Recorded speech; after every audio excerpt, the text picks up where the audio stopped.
జీవవాక్యము అనుదినము నడిపించు జీవవాక్యము, బాధలలో బ్రతికించు జీవవాక్యము, చీకటిలో వెలిగించు జీవవాక్యము, ఆపదలో ఆదరించు జీవవాక్యం, ఆపదలో ఆదరించు జీవవాక్యము, జీవవాక్యము, జీవవాక్యము, జీవవాక్యము, జీవవాక్యం. క్రీస్తు నందు ప్రేమైన దేవుని బిడ్డలారా, ఈ దినము అక్టోబర్ 3వ తేదీ లేఖన భాగము ఎఫెసీయులకు రాసిన పత్రిక 5వ అధ్యాయంలో నుండి దేవుని యొక్క వాగ్దానము 27వ వచనము, పురుషులారా మీ యొక్క భార్యలను ప్రేమించుడి,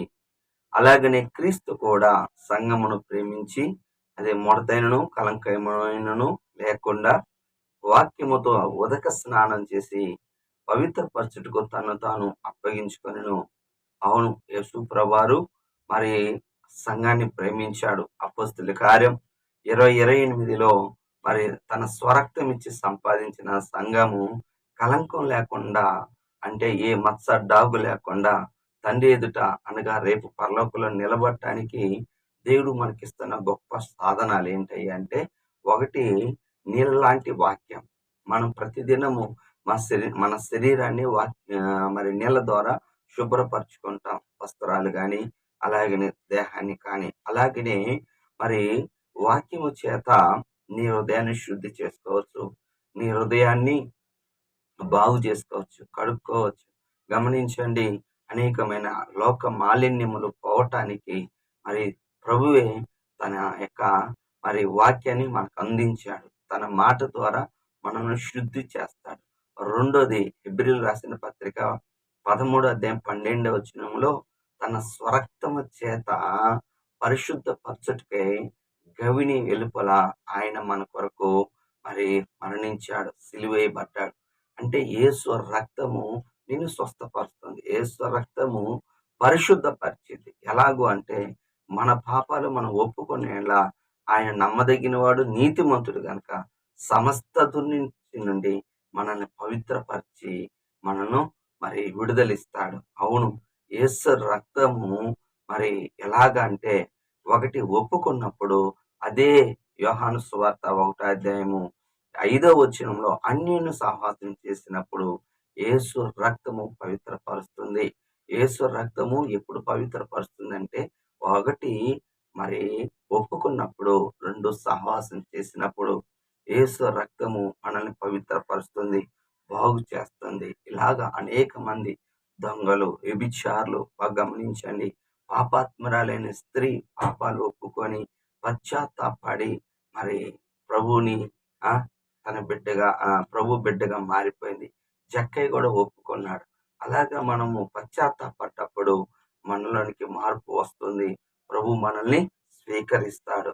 ఒప్పుకోవలసిన పాపాన్ని మనం చూసినట్లయితే 6వ వచనం, వ్యర్థమైన మాటల చేత మోసపరచనీయకుండా చూసుకుని జాగ్రత్తగా ఉండండి అన్నాడు.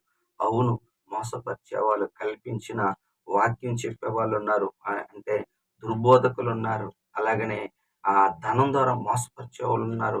ముఖ్యంగా ఇప్పుడు ప్రపంచాన్ని అబద్ధ ప్రవక్త వెళ్తున్నట్టుగా ఉంది. ఎలాగంటే ఎక్కడ చూసినా అబద్ధం, మోసం. బాగా గమనించండి, యాడ్లో ఉన్నాయన్ని ఒక్కసారి మనం సోపాడితే అది మనం అందంగా రాగలమా? అయితే మోసం అండి. ఎందుకు ఇలాగంటే వ్యర్థమైన వాటి ద్వారా మోసపరుస్తారు. ఆదికాండం 3వ అధ్యాయంలో 1-2 వచనాలలో ఈ పండు తినకూడదని దేవుడు చెప్పినా అది తిన్న ఎడల మీరు దేవతలైపోతారు, మీ కళ్ళు తెరవబడతాయి అనేసి ఎన్నో రకాలుగా కుయుక్తి మాటలకి అవ్వ మోసగించబడింది. ఆదాము కూడా తిన్నాడు. అయితే తిన్న తర్వాత ఉగ్రత వస్తుంది, శాపం వస్తుంది. ఆ శాపమే ప్రపంచాన్ని ఏలుతుంది. నిజమండి, ఆజ్ఞ అతిక్రమమే పాపం. వ్యర్థమైన మాటల చేత మోసపుచ్చే వాళ్ళు ఉంటారు. జాగ్రత్త, మనం జాగ్రత్త పడాలి, గుర్తుపెట్టుకోండి. అందుకే ప్రభు మనకు వాక్యం ద్వారా మాట్లాడుతున్నాడు. అజాగ్రత్తగా ఉంటే చచ్చిపోతాం మనమే.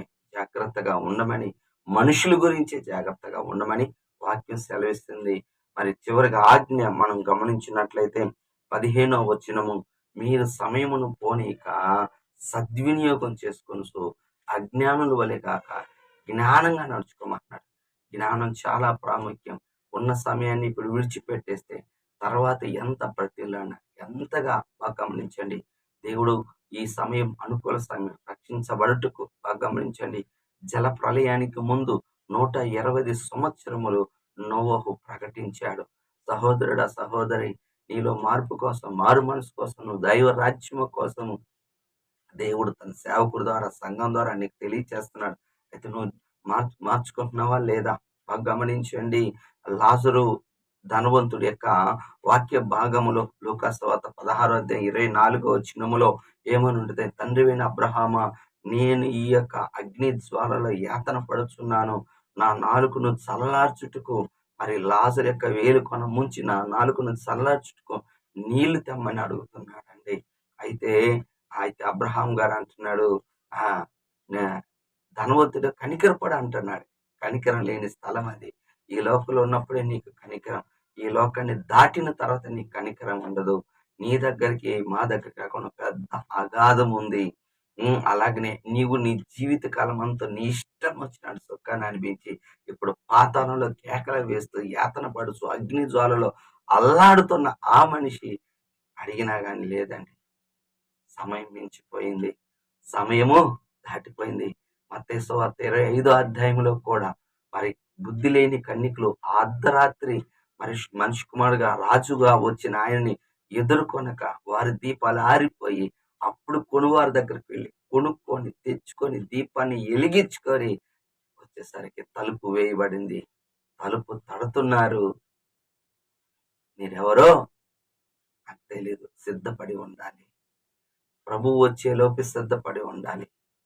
తర్వాత సిద్ధపడతాను అంటే నువ్వు అప్పుడు ఎంత కష్టపడ్డా అది వ్యర్థమవుతుంది. వయసులో ఉన్నప్పుడే చదువుకోవాలి, వయసులో ఉన్నప్పుడే పని నేర్చుకోవాలి. వయసు అయిపోయిన తర్వాత నువ్వు ఏదన్నా చేస్తాను అంటే అది కష్టం. బైబుల్, ప్రార్థన చేసుకోవటం, ఇప్పుడే దేవుడు నీకు అవకాశం ఇచ్చాడు. ఈ అవకాశాన్ని జారవిడ్చుకోవద్దు. కన్నులు పోయిన తర్వాత చదవాలని, కాళ్ళలో శక్తి ఉన్నప్పుడేమో పనికి వెళ్ళి, కాళ్ళలో శక్తి లేనప్పుడు మందిరానికి రావాలని బుద్ధిహీనమైన మాటలు మాట్లాడకుండా నేడే సృష్టికర్తను బాల్యకాల మంది చిన్న వయసులోనే ఇప్పుడే నీకు వినపడుతున్నప్పుడే నువ్వు ప్రభువుని నమ్ముకొని ప్రభు సన్నిధికి రా. దేవుడు నిన్ను చేర్చుకుంటాడు. దేవుడి మాటలు దీవించును కాక. ప్రార్థన చేసుకుందాం. కళ్ళు మూసుకోండి. ప్రభువాని కొందనాలు, స్తోత్రాలు. నిజమేనైనా సమయం ఉన్నప్పుడే మేము అయ్యా సద్వినియోగపరుచుకునే వాళ్ళమగా దయచేయండి. అజ్ఞానుల వలె కాక జ్ఞానంగా నడుచుకునే వాళ్ళమగా దయచేయండి. ప్రభువా అయ్యా నీ కృప చూపించండి. వ్యర్థమైన మాటల చేత మోసపోకుండా నాయన, అయ్యా నీ వాక్కు చేత నాయన, నీ రక్తము చేత మా పాపాలు ఒప్పుకొని విడిచిపెట్టుకొని నీ కనికరాన్ని పొందుకునే వాళ్ళు దయచేయండి. వింటున్న వారికి క్షేమము దయచేయండి. ఈ దినం వీరితో మీరు మాట్లాడినందుకు వందనాలు, స్తుతులు, స్తోత్రాలు ఆయన. బిడ్డల్ని దీవించి ఆశీర్వదించండి. వాళ్ళ అవసరతలు అక్కల మీ నామంలో సహాయమును దయచేయండి.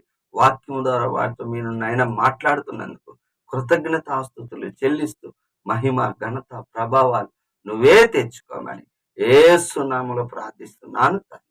ఆమేన్. తండ్రి యొక్క ప్రేమ, కుమారుని యొక్క కృప, పరిశుద్ధాత్మ దీవెన సదాకాలం అందరికి తోడుగా ఉండును గాక. ఆమేన్. హల్లెలూయా. దేవుడు నిన్ను దీవించు.